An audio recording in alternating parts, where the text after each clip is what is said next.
Il va armer la frappe. J'ai un scoop pour vous. La frappe croisée magnifique. Égalisation pour l'AS Monaco. Ce soir, je vais dire tout haut ce que tout le monde pense tout bas. Radio Diagonale, la web radio 100% rouge-blanche. Salut tout le monde et bienvenue sur la 3e gazette du Mercato de Radio Diagonale. On reprend du service, on est le 1er août, il est 22h09, il est tard, on est un peu traîné. Mais voilà, on reprend du service pour une nouvelle gazette, ça fait quasiment un mois qu'on ne s'était pas vu, donc voilà. J'espère que tout le monde va bien, que ceux qui sont en vacances passent de bonnes vacances. Et pour cette émission, donc, je serai avec notre spécialiste du Torino, Adrien, qui pourra nous faire le débrief des 2 matchs amicaux. Bonsoir à tous. Ouais, effectivement, ça fait un mois, ça a commencé très très fort, puis là on est dans une période un peu plus calme. Le moment aussi pour moi de refaire surface, voilà. Et comme tu le disais juste avant qu'on débute, en même temps, depuis un mois, il n'y a pas eu non plus d'officialisation, si ce n'est celle de Dedan Diop dont on va parler, et puis de quelques jeunes qui ont signé. Mais voilà, c'est vrai que sinon, ça a été aussi riche en rumeurs, mais pas forcément en concret non plus. Et également pour cette émission, nous serons avec Alessandro. Salut tout le monde, salut Damien, salut Adrien. Ciao, Bon, ciao. de son vrai prénom, Erwan. C'est la version bretonne. Voilà. Mais c'est parce que c'est ton nom de Twitter, du coup, Alessandro Differente, Oui. donc on a respecté ça. Voilà. Messieurs, alors du coup, on va évoquer par les officialisations, par les signatures, justement. Donc la première, c'est celle d'Edan Diop, Adrien, que je ne pourrais pas mettre du coup dans mes bonnes surprises, ni meilleur joueur de moins de 21 ans, ni meilleur joueur tout court d'ailleurs, meilleure progression même aussi, enfin toutes les catégories dans lesquelles il aurait pu prétendre lors de l'émission Prono. Malheureusement, il ne pourra pas y être. Ouais, le cœur meurtri, je pense, hein, pour toi, Damien, hein, parce qu'on sait que c'est ton chouchou. Bon, c'est ton chouchou pas bon, mais c'est quand même ton chouchou. Que dire sur Edan Diop, saison blanche, saison galère, des blessures, de toute façon pas la place, hein, je dirais, pas les épaules, encore plus avec une saison Ligue des Champions. Puis de toute façon sur le poste, Magassa dans la hiérarchie est devant, et puis on va pas mettre que des jeunes au milieu. Donc on l'envoie au Cercle, qui me paraît une destination assez tranquille, enfin C'est cohérent. une bonne destination pour lui. Voilà, effectivement, cohérence, c'est un bien meilleur mot. Pour tout simplement acquérir de l'expérience, du temps de jeu, chose qu'il ne peut pas avoir chez nous. Et peut-être laisser présager. Enfin, c'est vrai que on avait vu par séquence des petits moments sympas, mais c'était plus sous Philippe Clément, donc ça remonte. Voilà, depuis on a quand même un peu de mal avec ce joueur, hein. Bon là, je l'ai dit, saison galère avec des blessures, c'est une saison blanche. Mais bon, il nous laissait pas espérer de bien belles choses, en tout cas sur les dernières images qu'on avait pu voir de lui la saison encore d'avant. C'est vrai que il avait vraiment, en tout cas moi personnellement, il m'avait plutôt déçu, et je pense que c'est vrai qu'on attendait sans doute mieux par rapport à ses premiers pas sous Philippe Clément, comme tu l'as souligné. Donc voilà, on rappelle, ça faisait 2 ans qu'il était embêté par des soucis de fracture de fatigue au pied, le même pied d'ailleurs, ce qui a forcément aussi gêné, mais après il n'y a pas eu que ça visiblement, il a été tout simplement un peu écarté en fin de compte. Donc à part quelques matchs avec le groupe élite, c'est effectivement avec l'équipe première, c'est 0 apparition, donc je pense que ce prêt en tout cas c'est une très bonne chose pour lui. Je crois que ça aurait pu être dans les cartons la saison dernière, mais il me semble que lui il voulait pas vraiment y aller au Cercle Bruges, donc voilà, il a pu changer d'avis pour se dire qu'il va peut-être avoir l'occasion de montrer un petit peu ce qu'il sait faire, et surtout de reprendre sa progression, c'est une bonne chose. Il a d'ailleurs déjà joué, il est rentré en cours de jeu, puisque la Belgique a déjà repris le championnat. Il a déjà donc Le voilà. week-end dernier. Ouais. Donc le Cercle a fait 0-0, il n'était pas titulaire, mais il est rentré en cours de match. On n'a pas pu voir ce match, c'est-à-dire que j'espérais évidemment le voir, tu te doutes bien, mais la Belgique, enfin le championnat n'est pas diffusé à cause de DAZN, parce qu'ils n'ont pas d'accord encore. Ouais. Donc Déjà pour Edan Diop, on sait pas vraiment c'est quoi son poste. Parce que là j'ai vu qu'il est rentré 6 je crois au Cercle, mais chez nous il a joué plutôt piston droit ou ailier droit sous Clément. Il a fait quelques matchs de prépa sous Uther la saison dernière en 6 à Feyenoord.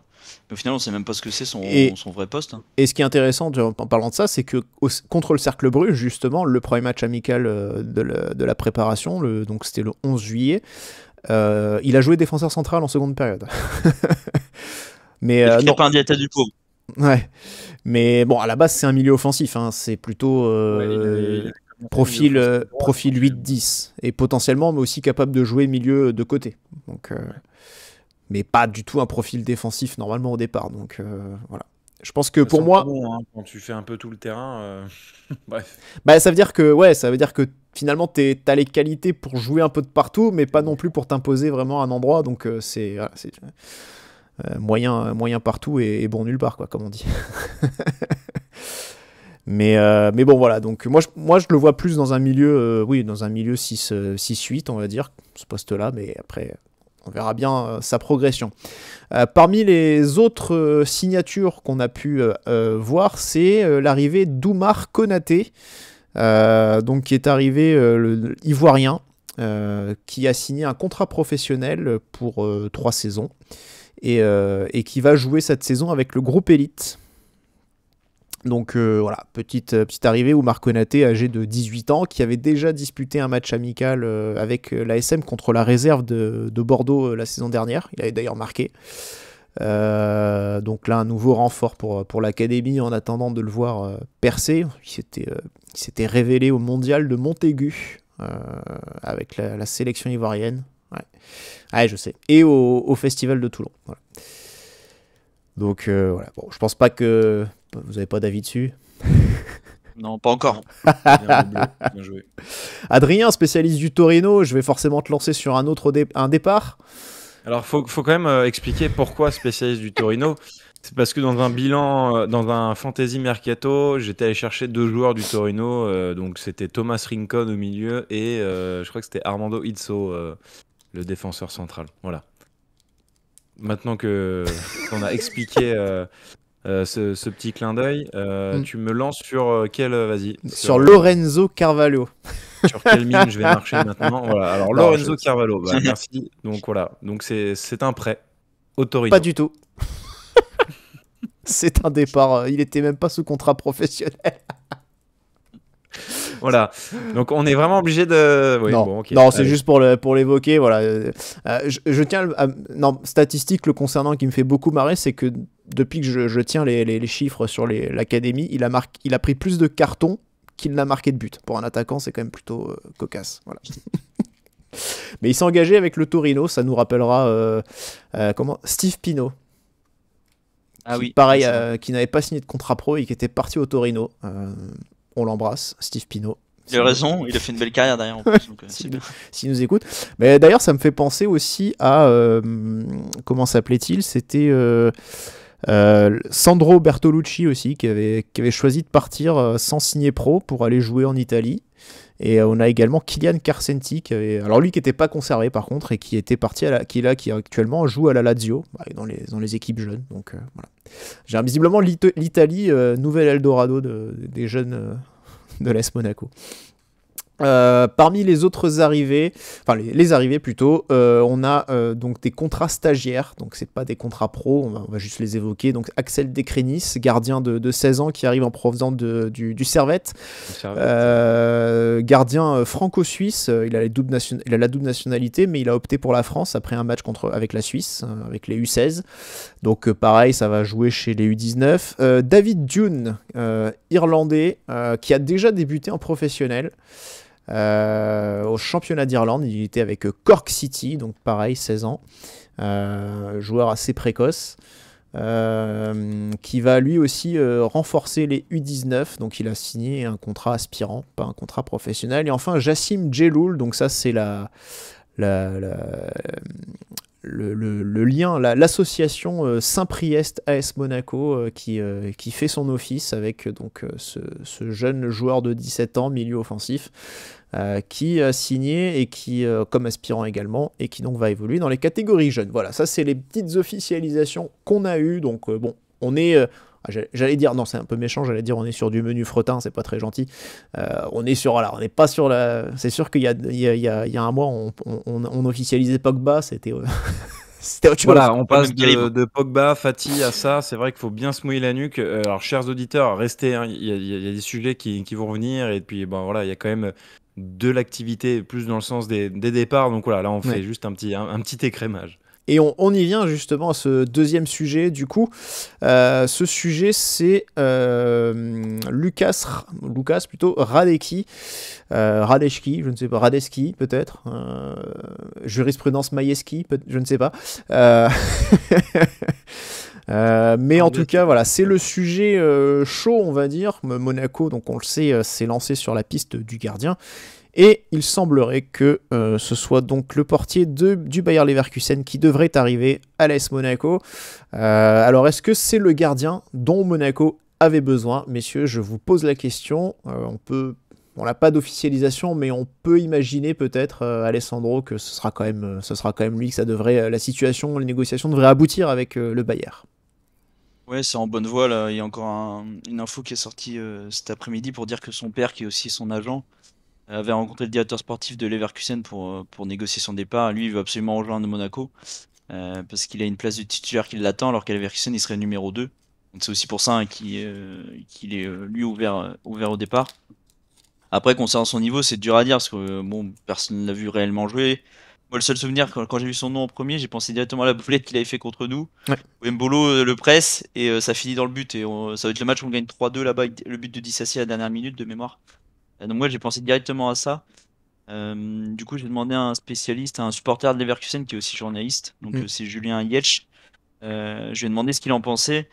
Et voilà, lui jouer au pied, il trouve ça très fiable. Il a pas peur de prendre des risques dans la relance apparemment.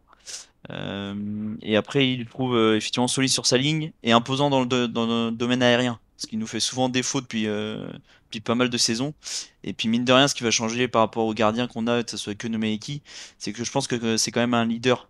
Il a 35, bientôt 36 ans, capitaine de Leverkusen, capitaine de sa sélection. Donc je pense qu'il peut être charismatique et apporter quelque chose de plus leader. Après sur le terrain, seul le temps nous dira si c'est une bonne recrue ou non, hein. C'est un peu comme chaque arrivée. Mais le profil il est intéressant dans le sens où le club veut faire de la place dans 2-3 ans à des jeunes comme Liénard ou même plus Staveski.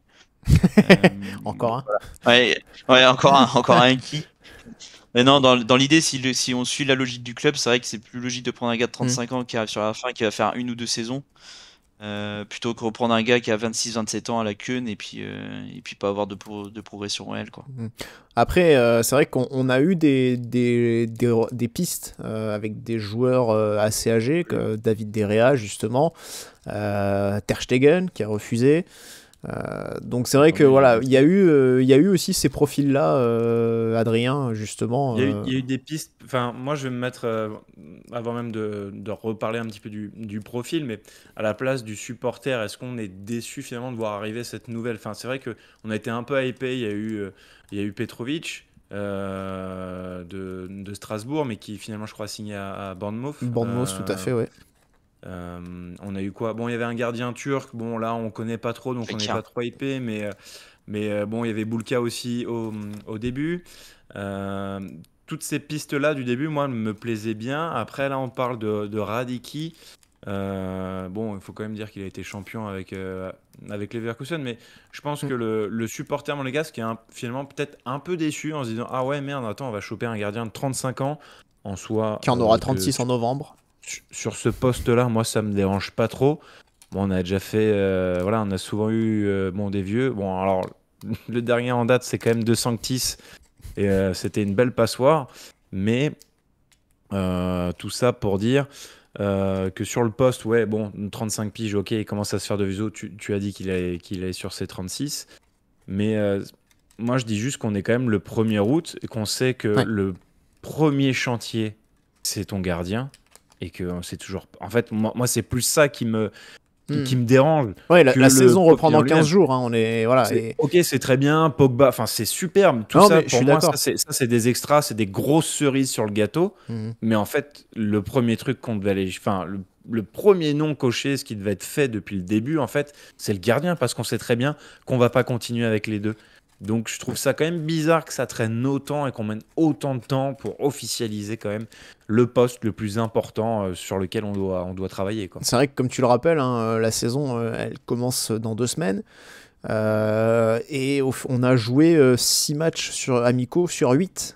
Donc c'est-à-dire que si le 7ème là en plus c'est ce week-end contre l'Ajax, donc il va lui en rester un si jamais il arrive entre temps. Donc soit on le lance dans le grand bain tout de suite en Ligue 1, ce qui risque d'être fortement le cas, soit il aura peut-être un match dans les pattes, mais c'est même pas certain en réalité.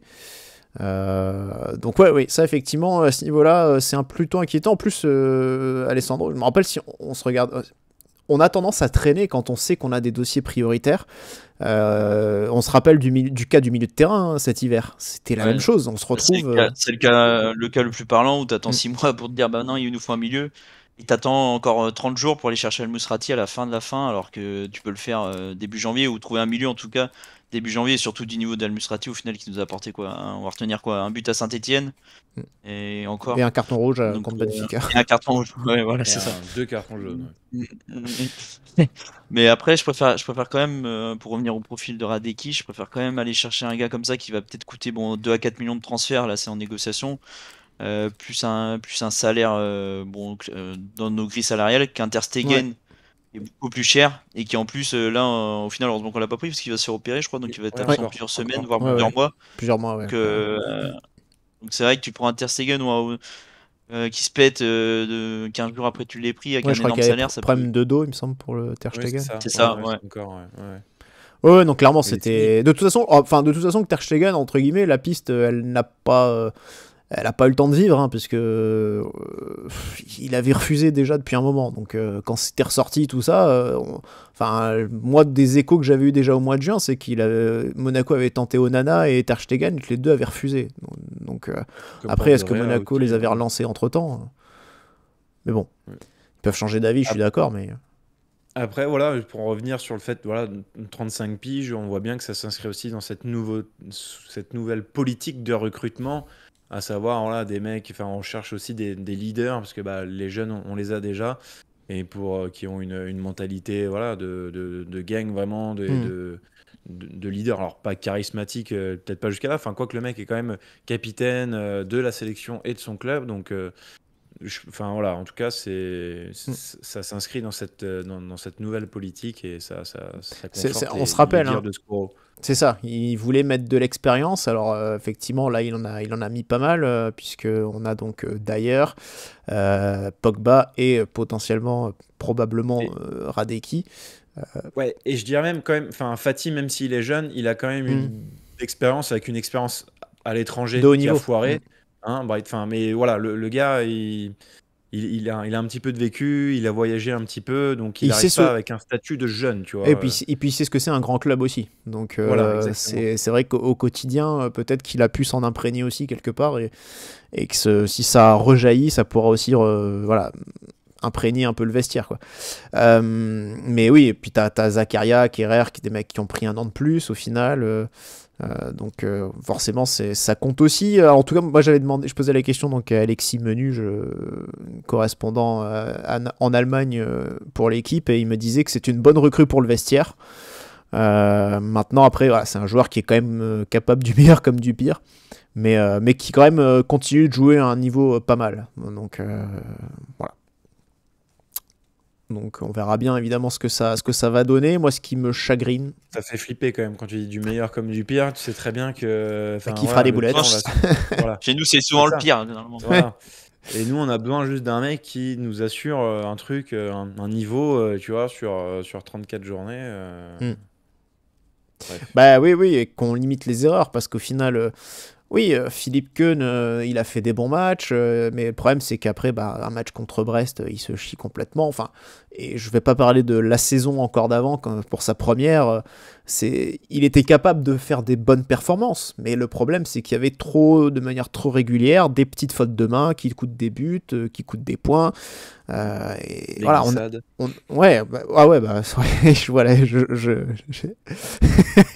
elle est venue, ça m'a fait un flash là direct, c'était Mais oui, et le problème, c'est qu'à un moment donné, tu as besoin aussi d'avoir un mec qui te sécurise un minimum. Donc, espérons qu'avec Radecki, ce sera le cas. Moi, ce qui me gêne, c'est quand même le style. Encore une fois, on va encore prendre un mec style à l'allemande, Neuer, machin. J'en peux plus de ça, quoi. Voilà, les bras en croix. Je suis pas sûr. Hein. Ah, moi, je suis pas sûr parce que vu qu'il est plus âgé, ouais, ils disent qu'il a vraiment été formé à cette école allemande. Après, il est arrivé tôt, entre guillemets, en Allemagne. Ça doit faire quoi, 10 ans qu'il y est? Il est arrivé à ouais, Francfort. parce qu'il fait 7 ans. Ouais, c'est ça, il fait 7 ans au Bayern, mais après, il est 3 ans à Francfort. Donc, Vous avez des gardiens finlandais en tête là? Bah, Bon. déjà, est-ce que t'as un joueur finlandais à part Pukki et Teemu Taino? Teemu Taino, ouais. Teemu Taino. Samu Ipia. Sami Ipia, ouais. Ah oui, ouais. Comment il s'appelait On en a l'autre parlé. Mais c'est pas un gardien, ça. Jääskeläinen. Ils avaient un gardien là, un peu comme ça, gardien de Bolton aussi. Jääskeläinen. Ah oui. Je le dis mal, mais je crois que lui en Oui, je vois lequel tu parlais. Hein. On l'a bien vu, ouais. Après en finlandais, ouais. Ce serait d'ailleurs le premier finlandais au club. Ce serait une nouveauté. Et Skita, il est finlandais, ouais, le gars de. Le mec de. Oui. Dunkerque, je crois. Ouais, Il était prêté à Dunkerque l'année dernière. Ça. ouais, c'est ça. Ouais. Ouais. C'est le gars de Toulouse, je crois. Oui, c'est ça, Ok. c'est Toulouse, ouais. Exact. Ouais, je crois. On partait sur les Finlandais. S'il y a un expert du foot finlandais, on t'attend en commentaire. J'ai dit on t'attend parce que vous serez pas deux. Ah, j'ai hâte de voir la double page, le duel finlandais sur un Monaco TFC dans l'équipe. Il y a un Nordisk, il y a un compte Twitter, un Nordisk Finlande qui est spécialisé dans le foot finlandais. Et lui, il disait aussi que c'était une bonne recrue pour nous. Hein. Il était fiable encore. Ouais. Et après, c'est vrai qu'il peut en faire une de temps en temps. Quoi. Ouais. Oui, c'est le problème. Après, de toute façon, un gardien peut toujours faire des bêtises, hein, ça c'est une évidence, mais c'est vrai que il faut surtout espérer que ce soit pas un coutumier du fait à ce niveau-là. Donc voilà. Après, moi, comme je disais, c'est plus sur le style, parce que bon, j'ai pas mal regardé aussi les vidéos, et c'est vrai que c'est plus sur ce style pour moi, la technique de gardien qui me gêne terriblement. Maintenant, le problème, c'est que c'est Neuer qui a fortement influencé aussi cette nouvelle cette tendance qui a insufflé ça. Donc voilà. Moi, je le regrette profondément. Ouais. Je trouve que c'est une baisse au niveau de la technique pure de gardien. Mais voilà. Donc on verra bien, évidemment. Mais bon. Après, il pourra pas faire pire que Keun ou sur son premier match à Clermont, il se trouve. Oui, ça c'est sûr. Oui. Sur son premier ballon. Donc, puis Keun, le problème, c'est qu'il a l'air très gentil comme garçon, mais tu pars pas à la guerre avec. Hein, t'es défenseur. Je pense qu'il pousse une gueulante. T'as envie de dire que ça manque de crédibilité, je pense. Tu vois, c'est pas. Il impose pas, alors qu'un Radecki, peut-être je pense qu'il impose un peu plus, quoi. Ouais, il sera peut-être un peu plus. Naturellement. Peut-être un peu plus de charisme. Hein. On le rappelle, donc il a été champion d'Allemagne il y a 2024, du coup. Donc les fameux invincibles du Bayer Leverkusen, donc ils n'ont perdu qu'un seul match dans la saison, c'était le fameux match contre l'Atalanta en finale de Ligue Europa, 3-0 avec le triplé d'Adema Lookman, on s'en souvient tous je pense. Mais donc c'était un doublé hein, d'ailleurs, coupe championnat pour le Bayer, donc une magnifique saison au cours de laquelle il a quand même aussi forcément eu son importance. Alors la saison dernière, il a quand même continué de pas mal jouer. Il a joué, je crois, 35 matchs, si je dis pas de bêtises. Mais par contre, il a très peu joué en Ligue des Champions. C'était pas lui le titulaire en Ligue des Champions, donc il a joué que 4 matchs en Champions League. Peut-être. Ouais, c'est ça, c'était Kovar, ouais. Donc voilà. Il avait encaissé, je sais plus, je vais vous trouver la stat du nombre de buts encaissés la saison dernière par Radecki. Par contre, c'est drôle c'est étonnant que les Leverkusen l'ait pas lâché pour ça, ils se rendus entre guillemets. 7-8 ans qu'il est au club, capitaine, etc. Ils auraient pu dire bon allez, vas-y. Ouais, j'avoue. 48 et tout, mais là, il propose carrément une reconversion au club et tout. Tu sens que le gars a quand même marqué le club, quoi. Oui, c'est ça. Donc mine de rien, c'est quand même un mec qui a eu de l'importance. Mais c'est vrai que je suis d'accord, ça m'a paraissait étonnant. Monaco avait fait une offre de 2 millions d'euros pour recontextualiser un peu tout ça, qui avait été refusée. Donc on s'orienterait plutôt autour de 4 millions pour le transfert de Radecki, alors qu'il est en fin de contrat dans un an aussi, hein, on le rappelle. Mais oui, plutôt étonnant, on va dire, de la part de Leverkusen de s'y attacher autant, alors que bon, comme joueur qui a rendu autant de services, ils auraient pu faire un petit geste aussi, je me dis. Mais bon, après, voilà, il continue de valoriser justement son impact dans le vestiaire. Donc c'est plutôt bon signe. Maintenant, voilà, on est d'accord, c'est vrai que c'est pas forcément la piste la plus sexy qu'on pouvait espérer, quoi. Parce que les autres étaient vraiment atteignables au final. Est-ce qu'on a vraiment le budget quand tu vois qu'un Petrovic part pour 30 millions à Bournemouth, c'est inatteignable. Bulka avec son salaire en Arabie Saoudite, on n'a pas pu lutter non plus. Donc au final, ça réduit quand même vachement les possibilités. Lucas Perry, qui était d'ailleurs je me rappelle l'info qui était sortie, je crois, quand on enregistrait en plus la dernière Gazette. Il est parti à Leeds et c'est pour 23 millions, un truc comme ça. Donc pareil, c'est très très élevé comme niveau tarif. Donc voilà, effectivement. Maintenant, après, entre guillemets, il faut savoir aussi ce qu'on veut. C'est-à-dire, si c'est le chantier prioritaire. Alors... Oui, voilà, si tu veux juste mettre 10 millions pour faire un pari chaque année sur un gardien avec Keun, tu vois, bon, ouais. Tu devrais peut-être mettre le double pour assurer le truc, quoi. Voilà. Ouais. Donc à voir après, parce que c'est vrai qu'on a aussi vu pas mal de gens réagir aussi à cette rumeur en disant, peut-être justement Alessandro t'en faisait peut-être partie de l'idée de mettre Stavieshki comme titulaire, en tout cas de lui permettre de progresser le temps que Radecki fasse ses 2-3 saisons, on va dire, et pour venir s'imposer et essayer de prendre la place de titulaire. Après, ça reste peut-être assez hypothétique aussi, hein, comme... Est-ce que je vois pas l'intérêt de prendre un gardien aussi vieux si tu veux pas installer un plus jeune derrière. Sinon, tu prends un gardien d'au pire 30-31, quoi, mais 35 ans, 36... le problème, c'est que... très, très âgé maintenant. Après, le problème, je pense, c'est aussi... depuis le début du mercato, on a eu une dizaine de noms qui sont sortis, peut-être même une douzaine. C'est énorme. Donc à un moment donné, peut-être que toutes les pistes étant en train de se fermer une à une. Je veux dire, à un moment donné, tu te retrouves peut-être avec alors j'allais dire un second choix. Là, c'est même pas un second choix, quoi. C'est parce que après, c'est pareil. L'hypothèse de mettre Stavicki dans 2 ans, ça serait bien de le prêter cette année, par exemple. Oui, parce que là, ils vont...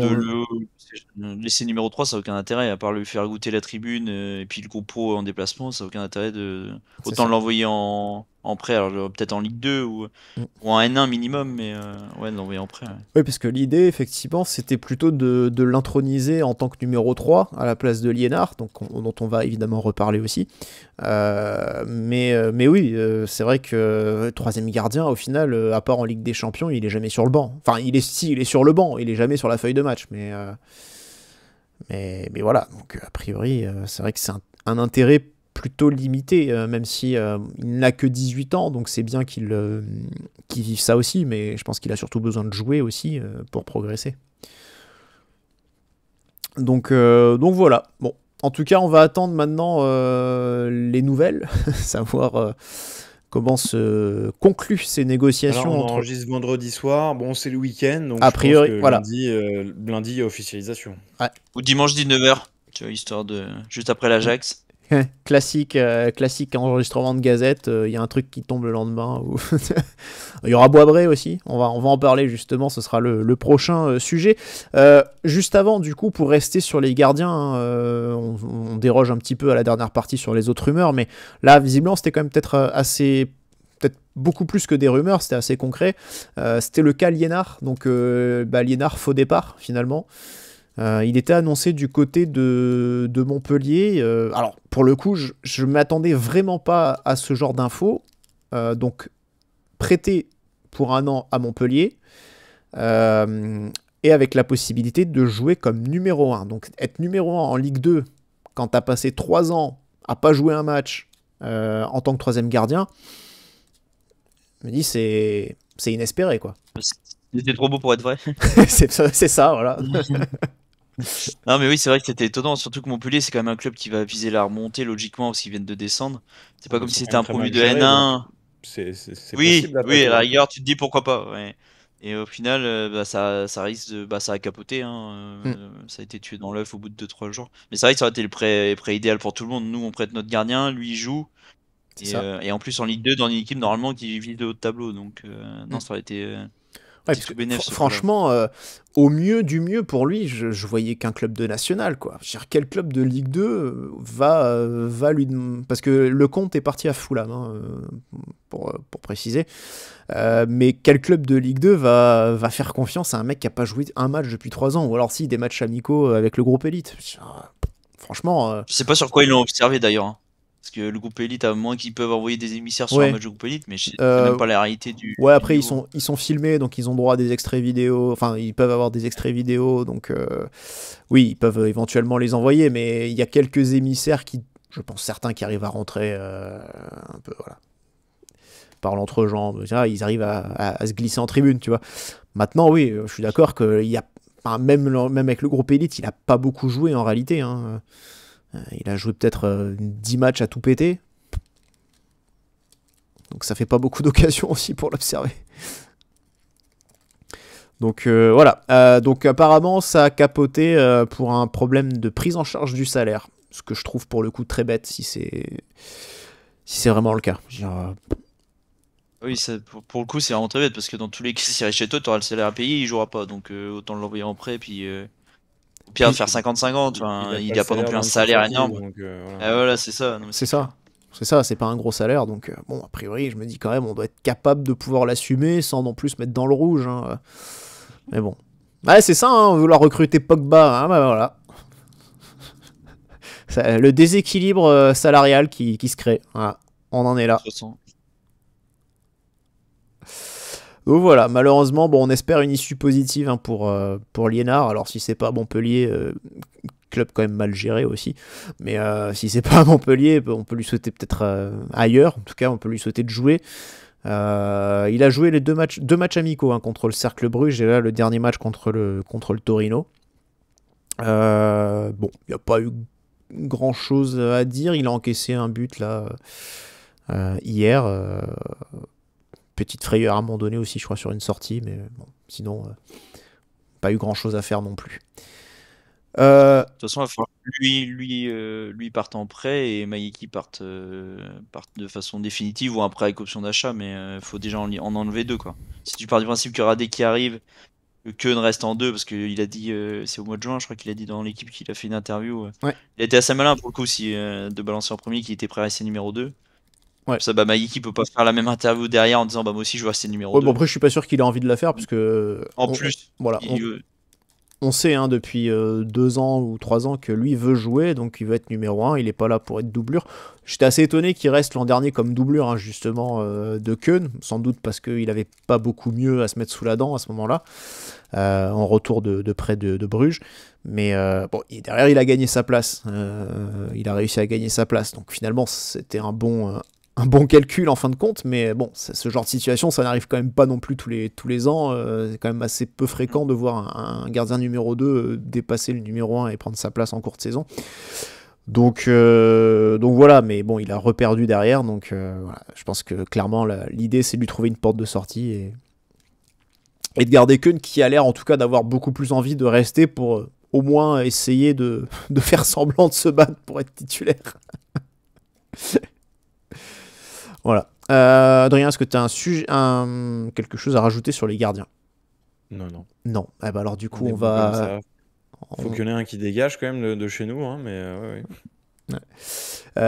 Notons d'ailleurs, on parlait de Stavieshki, hein, d'ailleurs tout à l'heure, pour dire voilà, si potentiellement il peut amener à être titulaire, mais donc on a recruté Dekrenis justement qui a 16 ans, donc encore évidemment très jeune, mais qui du coup pourrait éventuellement postuler d'ici quelques années à pouvoir aussi devenir un membre de l'équipe première, du groupe en tout cas.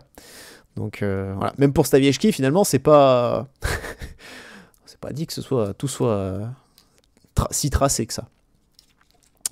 Le prochain sujet, du coup on va rester quand même un peu sur la thématique des jeunes, mais on va prendre un angle totalement différent. On va parler de ces jeunes qui ont envie de partir, parce que c'est vrai que ça fait quand même pas mal de rumeurs de joueurs qui ont exprimé des envies de départ. On a eu Boisbré, dont on va parler, qui devrait nous quitter. On a eu évidemment Ben Seguir qui voudrait partir et qui ne voudrait pas prolonger. On a également les rumeurs autour de Michal. Donc ça fait quand même pas mal de monde et on pourrait se demander si ces jeunes ne sont pas un peu trop impatients. C'est ce qu'avait dit en tout cas Adi Hutter quand il avait...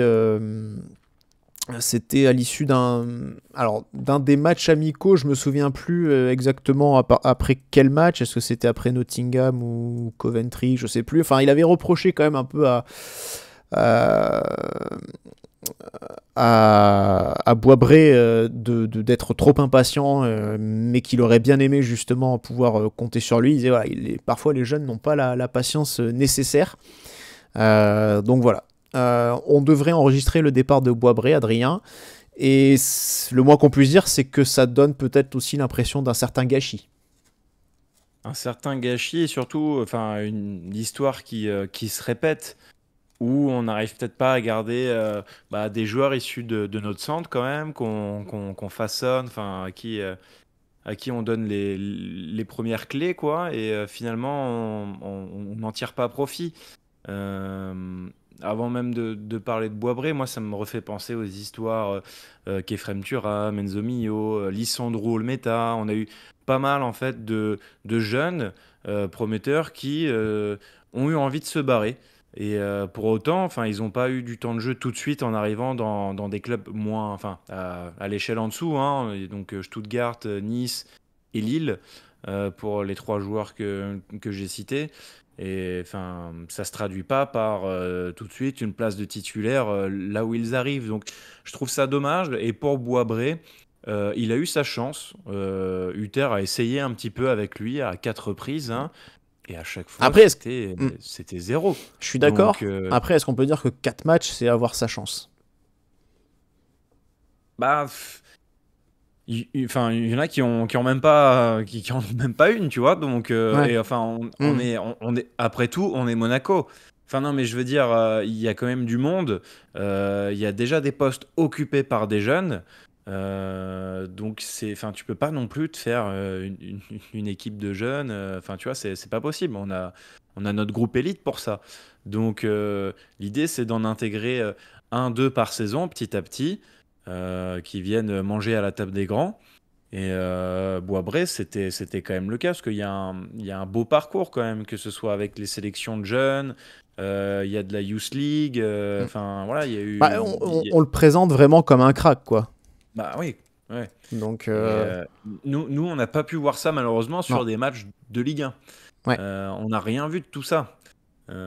Après, contre Coventry, super, il marque des buts de fou, mais bon, faut voir les roast beef qu'il y avait en face.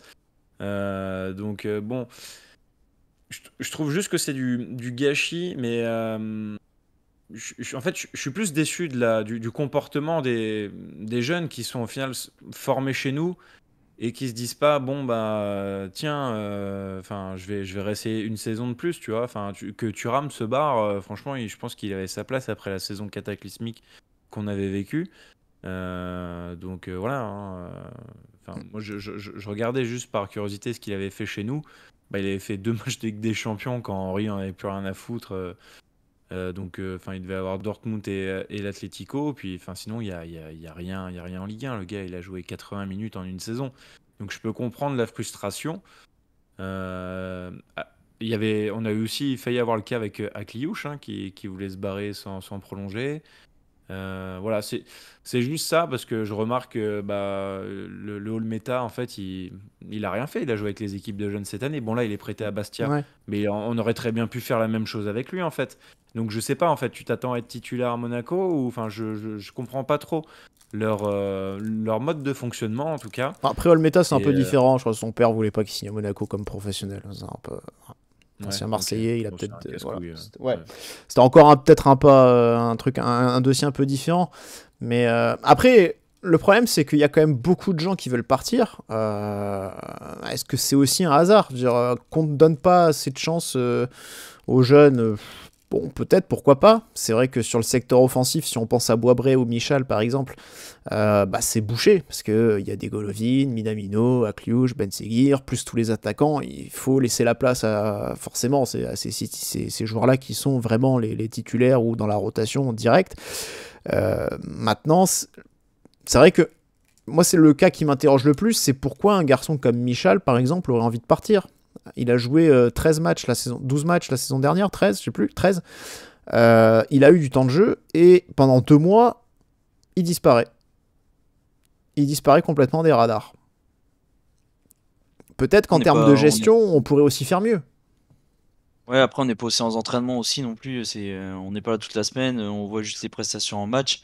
Après, Damien Périnel, il avait été monté avec le groupe pro aussi pour faciliter la transition entre guillemets entre le groupe élite et les pros. Donc il y a quand même des choses qui sont mises en place pour les jeunes, quoi. On les lance pas dans le grand bain en mode bon allez va avec Cutter et puis on voit ce que ça donne. Donc, ils ont quand même un accompagnement. Après ce qui est drôle entre guillemets, c'est que la thématique est assez générale, mais au final chaque cas est différent pour les jeunes là. Ouais. T'as le Boisbré qui est le crack annoncé et puis qui au final je pense est impatient. Parce qu'il est plus dans la lignée des Ben Seghir à Cliouche qu'un Michal par exemple, ou Michal moi je le trouve enfin oui il peut avoir des qualités. Je pense que lui il se dit je vais aller dans un club qui joue le maintien en Ligue 1, je vais montrer à Monaco ce que je vaux, ou je vais me montrer tout court et j'aurai plus de temps de jeu.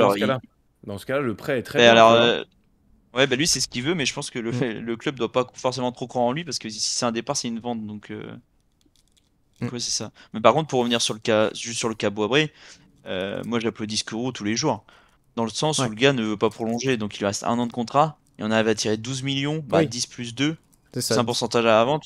C'est la 3e plus grosse vente sous Skoro, hein, après Fofana et Camara qui étaient eux des joueurs confirmés, quoi. C'est pas Vadim, c'est sûr. Hein. Oui, c'est clair. Mais c'est vrai que, alors pour rappeler, hein, Boisbré qui va signer à Neom SC, au Neom SC. Ouais.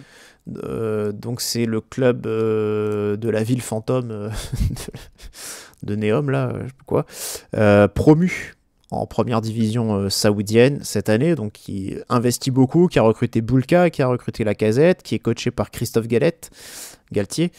Ils ont pris Zézé de Nantes aussi. Ils ont pris Zézé de Nantes pour 20 millions. Voilà, Zézé, 20 millions. Voilà. Donc on l'a vendu 10... Enfin, normalement, ça sera bientôt officialisé. On l'a vendu 10 millions, plus 2 avec bonus, et 20% à la revente. Donc bon, c'est quand même plutôt bien vendu pour un gamin qui a joué 5 matchs chez les pros, quoi. Il reste pas en France aussi, mine de rien, on va pas se taper la saison prochaine, il va nous claquer un but à Louis II venu d'ailleurs à la Romain Fèvre avec Brest, et puis rien faire après pendant 5 ans, quoi. Donc déjà on évite ça, et puis on évite qu'il aille à Marseille où ils étaient dessus. Là, ça a été la folie. Il y a eu beaucoup, il y a eu le PFC, il y a eu West Ham apparemment aussi qui était positionné. Donc il y a eu finalement pas mal de clubs qui se sont mis dessus, mais et qui ont formulé des offres. Mais apparemment il a un salaire XXL avec 10 les infrastructures, voilà. Je pense qui ont c'est ça, c'est le projet sportif. Et comme on dit, il a mis la famille à l'abri. Voilà. Après, bon, on va pas.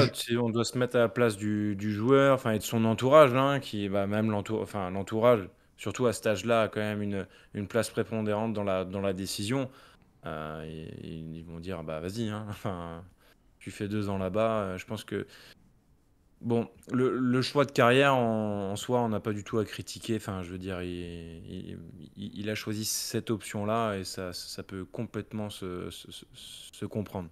Oui, parce qu'en plus, il a pas, entre guillemets, il aurait pas forcément de garantie de percer et de pouvoir, voilà. Donc, c'est certain que c'est un choix qui se défend, clairement. Maintenant, après, est-ce que c'est un choix qui fait qu'il va s'enterrer ou est-ce qu'il va pouvoir, grâce à ça, rebondir ensuite, revenir en Europe à un moment donné, rebondir bon, je sais pas. Je pense qu'il serait encore mieux pour nous, c'est qu'il se fasse racheter par un club saoudien encore plus cher. Ça, on touche encore sur les 20%, parce qu'un club européen, il mettra pas des milliers de cents, je pense, pour un gars qui vient d'Arabie Saoudite. Il n'y a que Rennes qui met des 20 millions sur des gars. Il finira à Rennes, voilà. Ouais. C'est une club de Nantes, tu veux dire. Rennes va le recruter 30 millions d'euros, je pense. Je suis confiant. Mais bon, on verra bien. Mais voilà, en tout cas, c'est vrai qu'on pouvait se poser un petit peu la question donc de ces jeunes-là qui ont envie de partir. Mais encore une fois, moi, je me dis... Enfin, on a entendu quand même au cours de la saison que dans la gestion des jeunes, Adi Hutter n'était pas forcément toujours très juste ou équitable avec les plus jeunes. On entendait comme quoi il pouvait se montrer très dur avec eux, ou alors qu'il leur parlait pas. Donc voilà, peut-être que là aussi, il y a peut-être quelque chose qui fait que ça ne prend pas, que ça ne fonctionne pas. Et l'exemple aussi un peu symptomatique, ce serait aussi le cas Ben Seguir, forcément. Voilà. Ça, c'est par extension. Alors, Ben Seguir, c'est encore un cas différent, parce que lui, il est vraiment installé déjà. Et alors, on parlait des mecs, est-ce que 5 matchs, c'est avoir sa chance? Bon, lui, en 45 minutes, il a montré que, voilà, il a pris la chance, voilà. Moi, j'allais dire, non, voilà, la chance, il en a fait, voilà. Mais donc, voilà, donc pour le coup, ça, c'est un cas très différent, mais en même temps, voilà, il y a une relation qui est coupée, et c'est un jeune joueur, pareil, qui a un problème avec l'entraîneur. Alors, c'est toujours pareil, est-ce que quand ça se passe pas bien, est-ce qu'on enlève l'entraîneur, ce qui est souvent le cas, le fusible qui saute? Là, c'est pas la direction que veut prendre Monaco. En plus, on rappelle qu'Hutter a été prolongé au mois de janvier jusqu'en 2029, si je dis pas de bêtises. Il a tous les cadres avec lui, Minamino, Zakaria. Il aura jamais ces mecs là à dos. Zakaria, c'est son fils, donc à moins qu'il y ait vraiment un retournement de situation. Ben Seguir, il y a un problème qu'on fait sauter le coach, tu vois. C'est pas pour un joueur, mais la relation est au point mort et conflictuelle. Et pourtant, il l'avait très haut dans son estime. Je sais pas si tu te souviens, Damien, avant que Ben Seguir se pète à l'épaule, il disait le plus talentueux, c'est Ben Seguir. Il parlait pas d'Akliouche. Il savait déjà en arrivant. De ce qu'il avait vu en tout cas durant la pré-saison et tout ouais, c'est ça. Donc c'est vrai que s'il y a eu une dégradation l'an dernier sur la relation entre les deux, donc c'est quand même très dommage, parce qu'au final ce qui se passe aussi, c'est qu'on va en fin de compte, on semble se diriger vers une ouverture du club vers un départ. Et perdre un très gros pour le coup un très très gros potentiel chez nous, quoi. Après, de toute façon, là, Ben Seguir, ça peut pas rester dans la situation là. Si tu peux pas refaire une saison comme ça, sachant qu'il lui reste 2 ans de contrat, du coup, donc l'année prochaine, il lui reste 1 an, il va perdre de la valeur. Pour moi, cet été, il faut lui ouvrir toutes les portes, les portes de son appart, qui descend à l'ascenseur, qui descend à l'avion, on ouvre tout. C'est 25-30 millions. Si on peut essayer de gratter ça chez des Allemands, à Dortmund, ils aiment bien les jeunes prospects comme ça. Mais c'est pas tenable. Lui, il va pourrir l'ambiance dans le vestiaire parce qu'il va pas être à l'aise. Ça va être conflictuel à tout bout de champ avec Hutter. Tu peux pas garder un mec comme ça qui s'entend plus du tout avec le coach, puis tout le monde le sait, tu vois, c'est pas un secret de polichinelle, quoi. Donc non, pour moi, faut que Ben Seguir il parte dès cet été. Pour lui et pour le club. Dites-nous dans les commentaires ce que vous aimeriez, enfin en tout cas quelle décision vous souhaitez pour notre jeune Eliès Ben Seguir. Dans le sens où il veut pas prolonger, quoi. En partant du principe qu'il veut pas prolonger et qu'il lui reste 2 ans de contrat. Bah oui, mais moi c'est ça franchement ça me désespère. Franchement, je suis très honnête, ça me désespère, parce que est-ce que il vaut mieux miser sur Ben Seguir ou Hutter? En fait, la question elle est presque là, quoi. Parce que c'est très juste ce que tu dis, Alessandro. C'est exactement ça. C'est pas tenable. Tu peux pas repartir dans les conditions actuelles. Tu peux pas repartir sur une année comme ça avec soit les mecs ils arrivent à mettre de côté les problèmes et à aplanir toute la situation, soit c'est pas le cas, et visiblement ça n'a pas l'air d'être le cas. Voilà, il faut qu'il y ait un départ, donc ce sera pas Hutter, donc ce sera Ben Seguir, et moi ça me fout en rogne, quoi, parce que pour moi c'est un très bon joueur, un gamin qu'on a envie de voir progresser, qui a un énorme talent, et voilà, ça m'embête beaucoup. Après, je vais remettre des pierres dans le jardin de Ben Seguir, mais après, faut pas oublier que la saison dernière, il pique du nez en mois de novembre. Alors, c'est effectivement le gros talent, il a peut-être pas encore la régularité sur une saison, mais imaginons, alors ça arrivera pas, mais imaginons qu'Hutter saute pour problème conflictuel. Bon, ça arrivera pas. Mais qui dit que ça va pas arriver aussi avec le nouveau coach, par exemple, qui aura pas ce souci relationnel, quoi. Ouais. En fait, c'est ça, tu peux pas savoir. Donc, virer un coach qui a les cadres avec lui, au final, mettre quelqu'un d'où tu sais pas si ça sera mieux. Ça sert à rien. En sachant que Ben Seguir va faire la CAN au mois de janvier aussi. Oui, c'est vrai qu'il y aura aussi dans la réflexion. Non, c'est vrai, ouais. Mais ouais, non, enfin voilà. Non, mais après, encore une fois, attention, et je dis pas que Ben Seguir n'a pas des torts non plus dans cette histoire, parce que à un moment donné, alors on sait qu'il y a eu des petits soucis d'ordre familial, pardon. Il avait perdu un grand-père, je crois, donc bon, c'est. Il a eu des petits passages, des petits moments difficiles, un passage à vide, et surtout sportivement, un très très gros passage à vide où il mettait plus un pied devant l'autre, alors que bon, en première partie de saison, il avait quand même été très très bon. Mais bon, voilà, donc sanction aussi logique, c'est que il s'est retrouvé à cirer le banc et il a très peu joué, où il rentrait juste en cours de match, au final, il était quasiment plus titulaire. Ou quand il était titu, il sautait à la mi-temps. Et quand il était titu, effectivement, il sautait à la Angers, mi-temps. au Havre. Ouais. Donc voilà, c'est clair que le signal était pas tip top non plus. Mais bon, donc là, il y a aussi des torts de son côté, hein, attention, hein, mais voilà, je trouve regrettable quand même qu'au final, si on regarde la globalité, oui, les jeunes, et on n'a jamais trop défendu, hein, Adrien, les jeunes, hein, ici, je veux dire, on était quand même plutôt, entre guillemets, du côté de l'institution, on va dire, en mode, le jeune, à un moment donné, il a besoin de s'adapter. Mais c'est comme, en fait, à cette époque, je sais pas, 2019, dans ces eaux-là, où t'as aussi plein de jeunes qui s'en vont en même temps parce qu'ils sentent bien qu'ils n'ont pas leur chance. Et donc, ça veut dire que... Enfin, j'ai quand même le sentiment que ça traduit aussi, quelque part, une gestion qui est peut-être pas menée de façon idéale. Ouais, mais on peut pas comparer avec la période dont tu viens de citer parce que notre politique, justement, c'était recruter des jeunes, faire de la post-formation. On en prenait une vingtaine. Ouais, mais moins à outrance quand même. Enfin, c'est un peu plus mesuré. Avant, il y avait des wagons, quoi. Enfin, c'était sous les Ménalo, et c'était... ouais.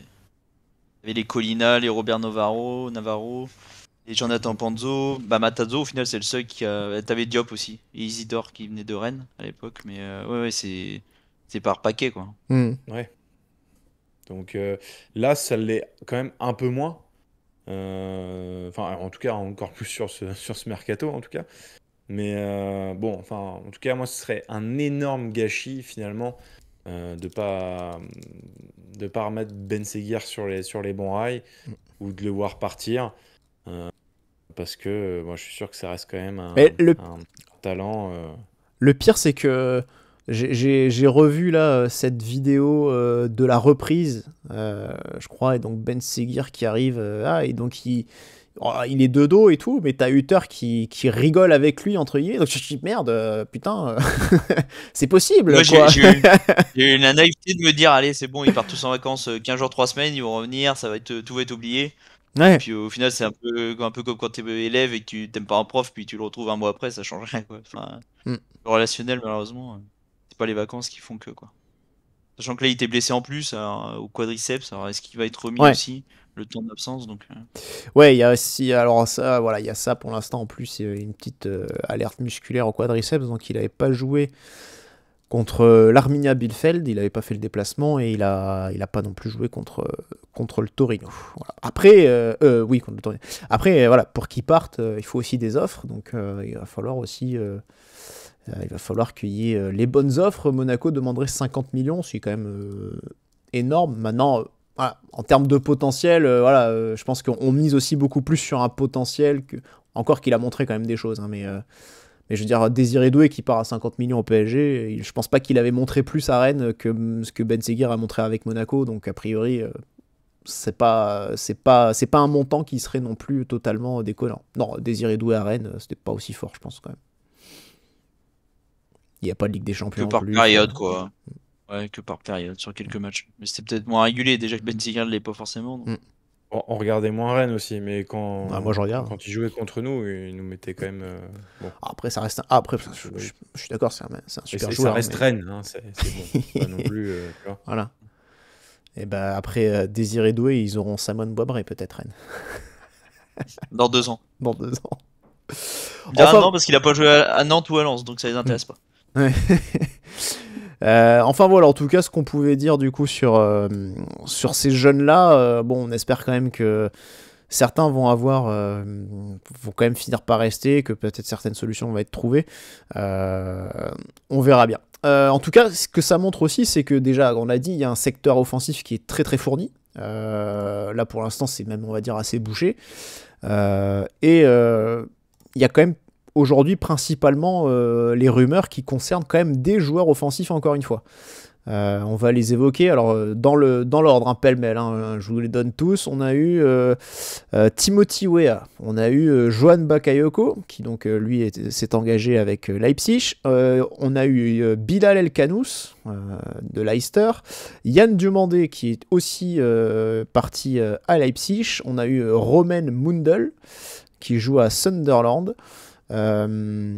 Là récemment, donc les deux dernières, c'était Adam Dagim, qui donc est également un ailier qui joue à Salzbourg, et on a eu Ryan, pareil, un ailier de 18 ans qui joue à Vasco da Gama. Donc là, ça fait quand même beaucoup de rumeurs sur des postes offensifs. Alors donc certaines, donc on le sait, hein, elles ne vont pas elles n'aboutiront jamais, puisque certains se sont imposés, ont signé, ont rejoint d'autres clubs. Mais en tout cas, là, clairement, il y a quand même l'idée encore de chercher un autre joueur offensif. Donc, est-ce que c'est en prévision justement d'un potentiel départ de Ben Seguir? Est-ce que c'est en attendant un départ d'Akliouche? On rappelle, hein, Akliouche qui a toujours un bon de sortie, mais si Ben Seguir s'en va... Ouais. Si Ben Seguir s'en va, par exemple, est-ce qu'on vendra aussi Akliouche? On peut se poser la question. Je pense qu'on va vendre l'un des deux. S'il y en a un qui part, ce sera un maximum. Je pense qu'on va pas vendre les deux le même été. Et rien que pour l'image du projet, tu dis que tu veux te concentrer sur un projet jeune, entre guillemets. Tu vends deux gars formés au club qui étaient bon par période pour un l'année dernière, et puis Akliouche qui était un peu plus régulier quand même. Et après, ce qui est intéressant à voir dans les profils, c'est que j'ai l'impression qu'on cherche ailier droit du coup, et qu'il y a plus un profil de percussion. Un peu comme Ansu Fati à gauche. L'année dernière, on avait... Ouais, ils l'ont confirmé un peu, hein. C'était dans Nice Matin il y a 15 jours. Ansu Fati avait été recruté parce que on n'avait pas ce type de profil assez vif, assez percutant. Donc je pense qu'on veut le penchant d'Ansu Fati, mais à droite. Quand tu regardes les 4... Tu regardes le pendant. Quand tu regardes. T'étais bien parti. Ouais, j'ai entre les deux. On sent que t'as douté. J'ai pas pris la bonne sortie, mais... Et quand tu regardes les quatre offensifs qu'on a l'année dernière, donc Golovin, Minamino et Akliouche et Ben Seguir, en fait, c'est les quatre mêmes profils, c'est des 10 qui sont plutôt centrés sur le côté. C'est pas des vrais ailiers qui collent la ligne entre guillemets et qui vont Ben Seguir le serait un peu plus, mais bon, lui il préfère jouer numéro 10 comme il l'avait dit à la soirée abonnée. Alors que même que son entraîneur le disait, ouais, pour moi son meilleur poste c'est à gauche. Ok, mais moi je préfère jouer numéro 10. Allez, bonne ambiance.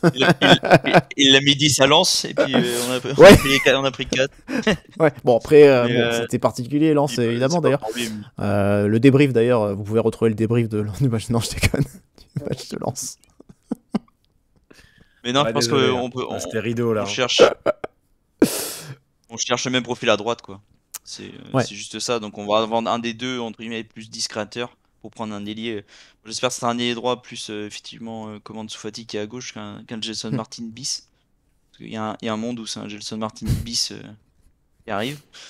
Mais non, je pense que c'est pour ça qu'on cherche un offensif, c'est en cas d'un départ d'un des deux, et puis pour être dessus, quoi. Mais en tout cas, voilà, c'est ça. Monaco, visiblement, multiplie les pistes, mais ne passe pas vraiment à l'action parce qu'ils attendent le départ d'un joueur. Donc, ils passeront le problème, c'est qu'en attendant qu'il y en ait un qui s'en aille, les mecs, ils signent ailleurs, quoi. Donc voilà. On verra bien un petit peu tout ça, ce que ça va donner. Pour conclure, deux autres petites rumeurs, infos, etc. Alors, dans les offensifs, ce qui sont potentiellement sur le départ, on ne l'apprend pas évidemment, mais c'est Mbolo. Donc, il y avait une piste AC Milan. Alors, il n'était pas prioritaire en tout cas pour Milan. Mais bon, il était dans les papiers visiblement. On a Diatta, pareil, qui est un candidat au départ potentiellement, et qui a pas mal de pistes qui ont été lancées en Angleterre, en Allemagne, en Grèce et en Italie, visiblement. Il aurait refusé l'Arabie Saoudite et la Turquie, parce que pour lui, pareil, il y a la CAN, mais il y a surtout la Coupe du Monde aussi en 2026 qui arrive, fin de saison. Donc voilà, c'est là aussi où il va falloir faire un bon choix en termes de nouveaux clubs, si jamais il y a un nouveau club. Donc pareil, il lui reste un an de contrat aussi, hein, comme Mbolo, sont deux joueurs... voilà, 2 joueurs dans la même situation, donc voilà.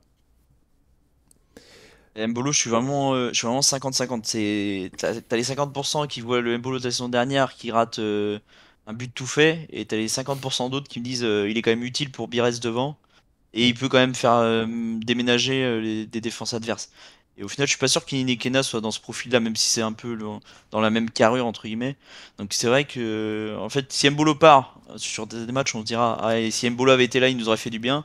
Et en fait, s'il reste, il va nous croquer des occasions, on se dirait, bah ouais, on aurait pu prendre un mec plus efficace.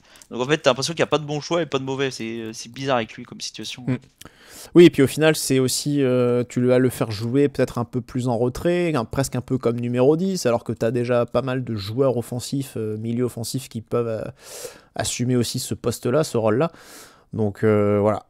Tu parlais de... Et on parlait en plus de renforcer, enfin de privilégier Hutter par rapport à Ben Seguir, par exemple.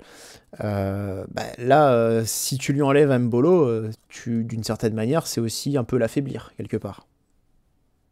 Tu lui enlèves un cadre qui est 100% avec lui, quoi. Donc voilà, ça c'est aussi un des écueils potentiellement, mais bon, il lui reste un an de contrat, donc c'est clair que si on veut le vendre, c'est maintenant. Mais lui, il a pas envie de partir pour l'instant, comme Caio Henrique d'ailleurs. Non, mais il est bien. Bah oui, il est bien, Il y a ses potes, il y a Denis, il y a Adi, il y a trottinette Paul avec Pogba Mika. Voilà, la bromance avec Biarritz. Bah ouais. Non, mais enfin, On peut comprendre, hein, bien et sûr. même s'il se barre, ça va couiner aussi un petit peu dans le vestiaire. Il y a des mecs qui ont un peu le spleen aussi, je pense, quand même. Donc, Oui. ouais. Non, bien sûr. Comme il y a aussi la communauté suisse là, avec Zakaria et Keun. Voilà. Parce que lui, il est suisse allemand, mais Mais voilà, c'est vrai que bon, c'est quelqu'un qui est quand même très important pour le vestiaire, pour le coup, c'est réel. Allez, tu nous fais une petite imitation de Romain Molina là, avec ta bouteille. Il manque le tableau Il derrière. manque le tableau, ouais, ce que j'allais dire. avec Il des est où magouilles. le tableau là? et les Stokapic ou le bol, Ouais. le bol de ça. Dans 5 minutes, Adrien va nous sortir une démonstration sur le business plan de John Textor avec Eagle Group. Mais voilà, donc bon, et on peut comprendre que c'est un joueur qui se sent bien aussi, et qui n'a pas forcément envie de s'en aller. Tu parlais d'Ilenikena, Sandro, justement. C'est un joueur aussi qui va être attentif, on va dire, à ce qui se passe sur le marché. Parce que sa place n'est pas assurée pour l'instant. Lui aussi, il a forcément beaucoup de concurrence. En fin de saison, il était plus dans le groupe. Il était laissé quasiment tout le temps à disposition du groupe élite. Donc voilà, c'est quand même un joueur qui a été recruté 20 millions d'euros. C'est quand même... c'est pas que ça la fout mal, mais bon, tu te dis... Bon, c'est pas... Alors, il était un peu blessé, hein, mais bon, donc il a quand même pas mal disparu des radars. Puis il y a la concurrence aussi potentiellement avec Paris Brunner qui a sa chance pendant cette préparation. Donc on va bien voir s'il aura convaincu le staff et les dirigeants d'avoir sa chance, parce que si c'est le cas, donc ça va être un joueur de plus à intégrer dans la rotation et donc une concurrence supplémentaire pour Ilenikena. Donc on verra bien. On a eu également Golovin, pardon, son entourage. Allez, vas-y, allez. Il a changé d'avis. C'est pour moi, salut. Non, mais ça y est, il reste Sekeda, comme on dit en russe, et donc voilà, il va rester, hein, voilà, tout simplement. Non, mais en gros, là aussi, il avait disparu des radars, il y avait toute une histoire absolument, enfin. Il voulait rentrer. Il avait le mal du pays et tout ça, voilà. Ouais, et on le voyait absolument, enfin, contre Brest, là, on se souvient, hein, sur cette board de Keun, on voit comment il traîne sa caravane. Enfin, voilà, il avait rien à faire sur un terrain, et puis il a vite dégagé, hein. Donc c'était quand même assez spécial. Puis là, ça y est, il a la tête à l'endroit. Donc ça reste quand même un mec qui est pas fiable, hein, sur lequel il est difficile de se reposer, alors qu'on attend de lui que ce soit un leader technique, et maintenant plus que ça, vu l'ancienneté au club. Mais bon, je pense que ce statut-là de petit protégé, de petit chouchou, il pourra pas le retrouver peut-être ailleurs.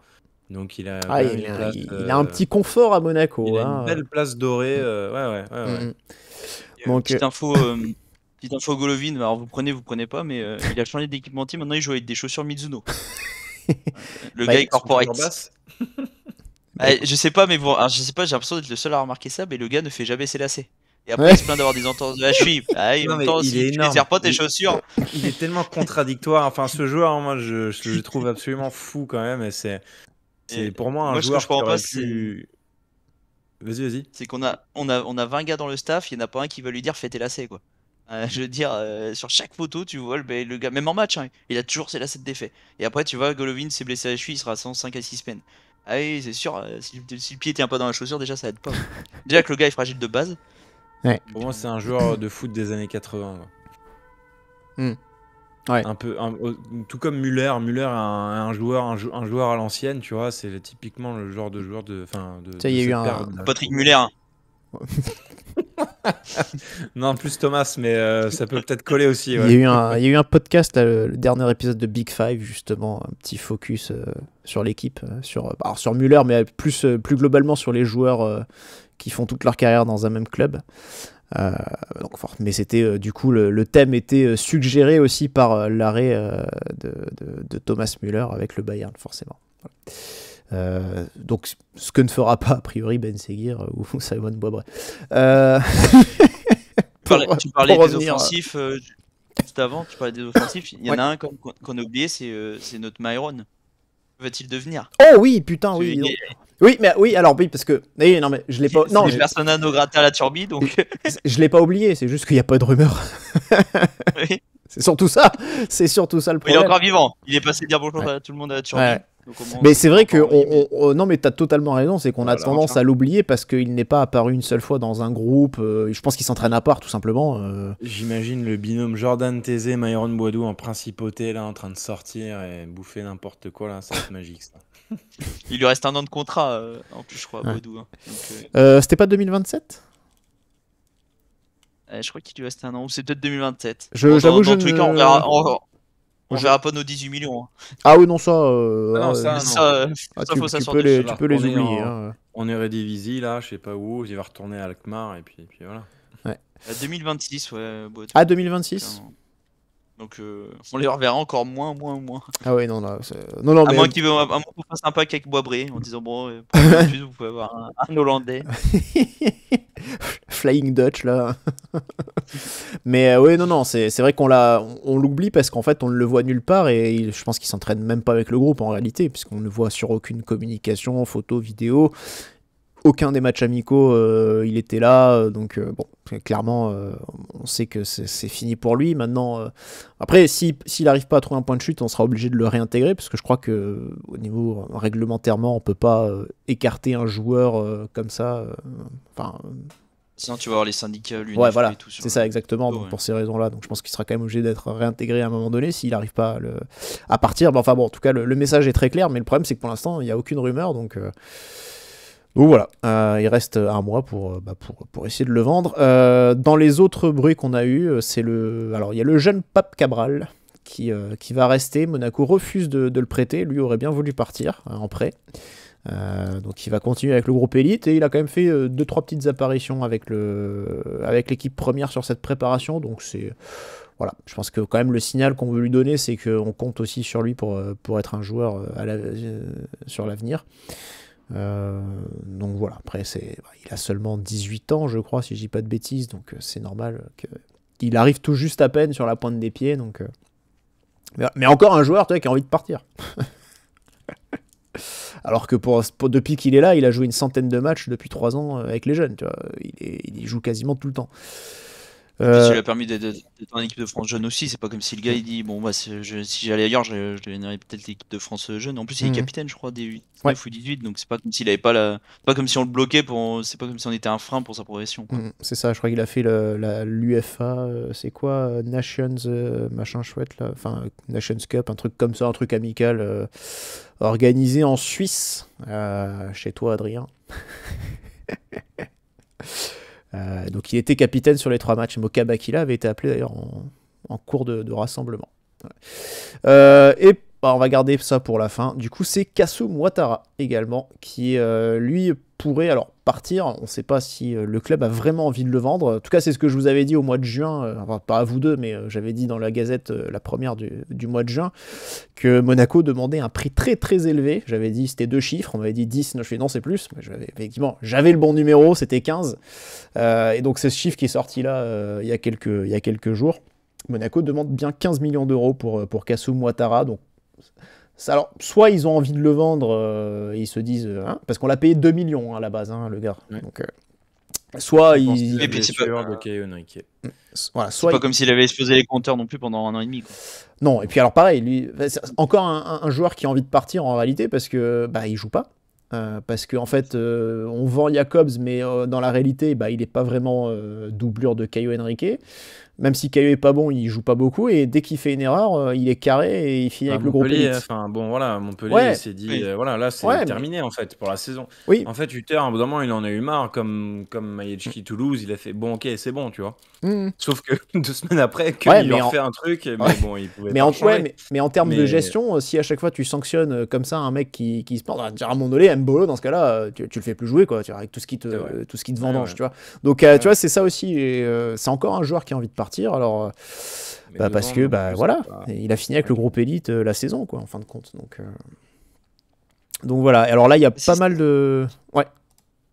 S'il part, c'est quid parce que du coup il y a Caio. Est-ce que tu prends une recrue derrière pour avoir une doublure, sachant que le gars va peut-être pas beaucoup jouer, ou est-ce que tu te dis bon, on a Mawissa qui est plutôt axial mais qui peut dépanner à gauche comme il a fait la saison dernière, sachant que Mawissa est quand même largement meilleur. Meilleur, il est largement meilleur dans l'axe. À gauche, il était nul, on va pas se mentir. Ouais, ça et il peut dépanner, quoi. Ouais. Et du coup, faut que tu reprennes un gars derrière, quoi. Ouais. De toute façon, je pense qu'il faut préparer l'après Caio, donc quitte à reprendre un gars derrière, tu mets une bonne doublure, et pour qu'à terme, en fait, l'année prochaine, il remplace Caio. On rappelle qu'il y avait la piste. On rappelle qu'il y avait la piste Reguilon, qui. Perdu en chemin. On ne sait pas, voilà. Qui doit être quelque part, voilà, coincé entre la Manche, entre Douvres et Calais. Mais ouais, non, on ne sait pas. Reguilon, ce qu'il en est exactement, si ça avance cette histoire ou si c'est mort.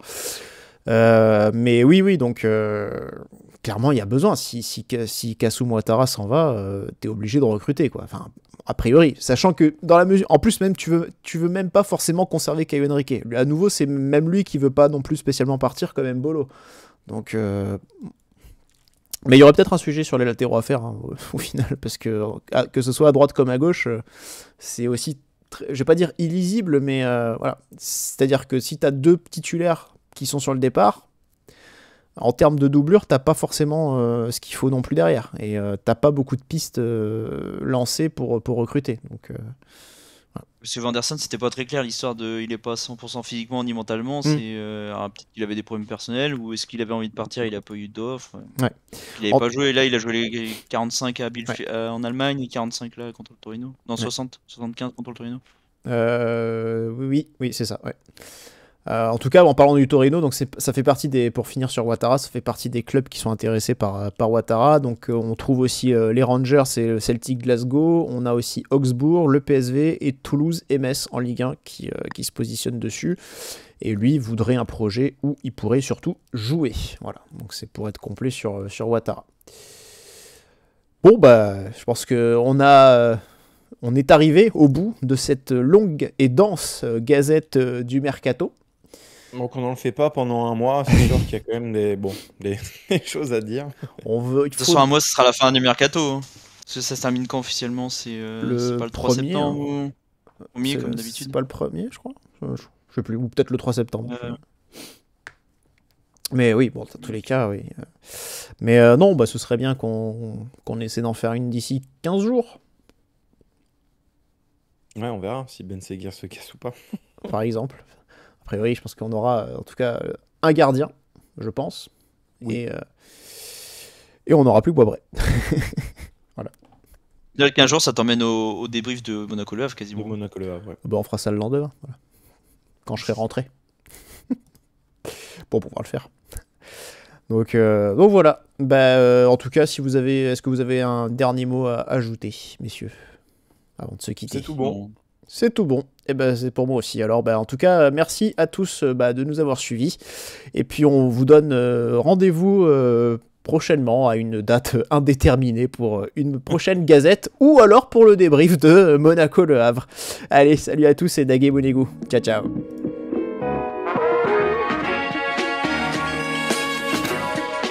Et bisous.